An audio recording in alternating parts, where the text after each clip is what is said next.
ada PT PUL misalnya sekarang, ada CLN sekarang, ada PT-PT yang lain sekarang, yang tata kelola pertambangannya jauh berbeda dengan PT Pale. Maksud saya, kami berharap PT Pale menjadi driver buat teman-teman pengelola tambang yang lain ini.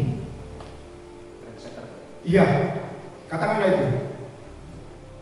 Jangan sampai kerusakan alam yang dilakukan oleh PT PUL, PT CLN itu tertuduh PT Pale yang memberikan contoh. Jangan sampai.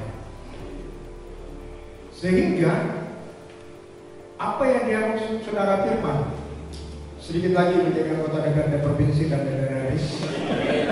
Amin. Soal blueprint itu menjadi penting sebagai standar pengelolaan tambang di wilayah Luhut Timur. Mungkin PT Pale yang menjadi pionirnya untuk itu. Saya menyampaikan ke beberapa, termasuk bukan kali ini saya bilang, bahwa PT Pale merupakan perusahaan pertambangan yang cukup ramah terhadap lingkungan. Meskipun memang beberapa kasus seperti yang saya bilang tadi, PT Pale menghilangkan beberapa binatang endemik yang ada di Luhut Timur.